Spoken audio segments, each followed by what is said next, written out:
Yo, what's up YouTube? Edwin the Comic Jabroni coming at you, and today I'm bringing you episode 6 of What the Heck Is. And what are we going to be talking about? We're going to be discussing DC's go-go checks from back in the mid-60s. So stick around and we're going to talk about them.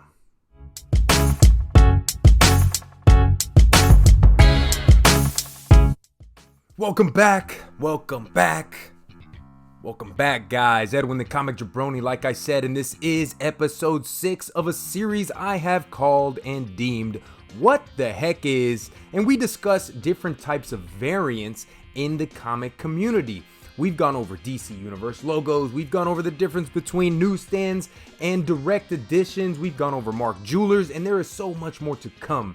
Today, though, I wanted to kind of veer off the path of variants and kind of talk about a gimmick that DC tried to do in the mid-60s. When Marvel was on the way up, DC sales were kind of on the way down.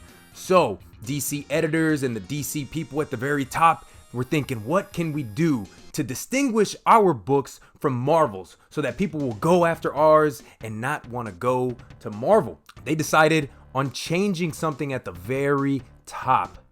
Let's get into it.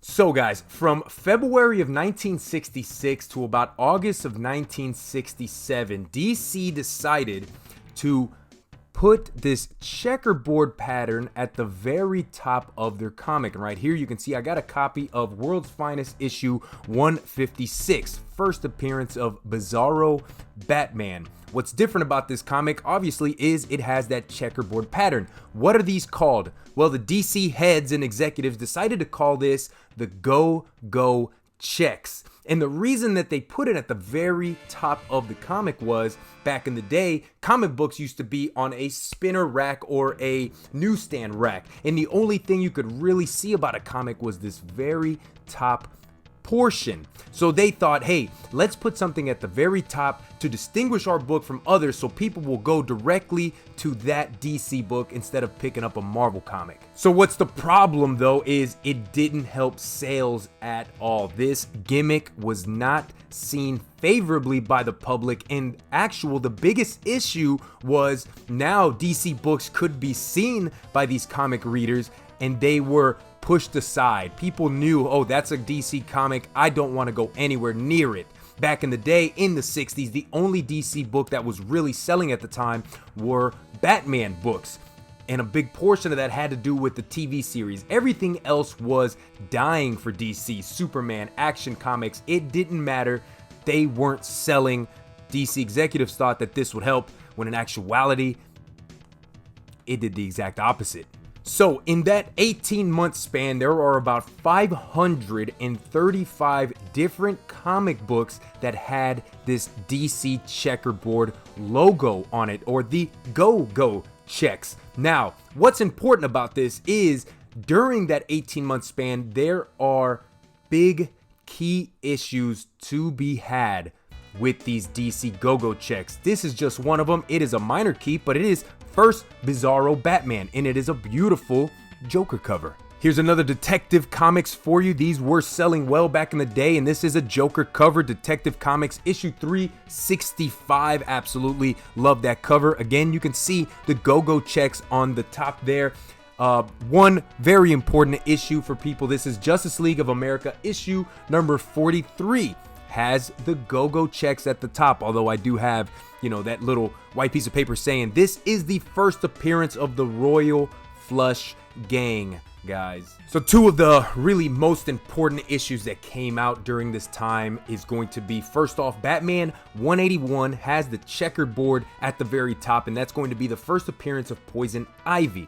But this is the second one, guys. Detective Comics issue 359, first appearance of Batgirl. Now, when I do these, I like to talk to you about getting these variants slabbed and whether CGC kind of talks about them in their little description. And no, CGC does not put it at the top anywhere that this is a go-go checks variant, because in all actuality, it's not a variant. Every comic book during that time had these go-go checks at the top, but it is a gimmick, and it is something that fascinates me. Why did DC go from not having them to having them, then to quickly stopping it. And I love the look of them. Back then, people really didn't like it, but I like this whole DC checkerboard go-go checks. So on top of DC having these checkerboard designs at the very top, Marvel did the same thing in 1984. There was an assistant editors month, January of 1984, where Marvel put out books that the editors were gone on a vacation or whatever it was that they were doing, and they allowed their assistant editors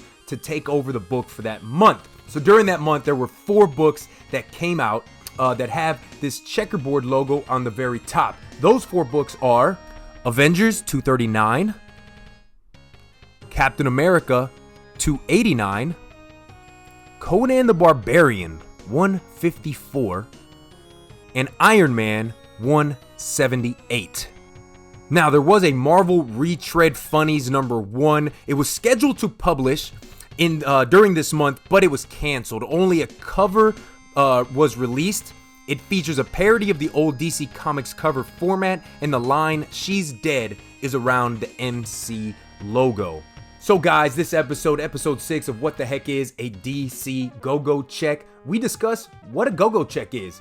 Why did DC decide to go with this checkerboard pattern at the very top of their comics, and why they quickly said, we got to get rid of this. Next episode of What the Heck is, we're going to discuss what Whitman variants are. I know people out there in the comic community have talked about Whitman variants before. I've had many people ask me, Edwin, when are you going to do a Whitman What the Heck is episode? And that's going to be the next one, guys, episode 7. I hope you enjoyed episode 6 of What the Heck is. Remember, I still have my 900 subscriber giveaway going on. Go ahead and hit that link right there. Check that video out. Like, comment down below. On this one video, guys, if this is your first time watching one of my videos, hit that subscribe button down below and join the hashtag Comic Jabroni Nation. Guys, dropping videos all the time. I'm almost at 1,000 subscribers. Can't wait.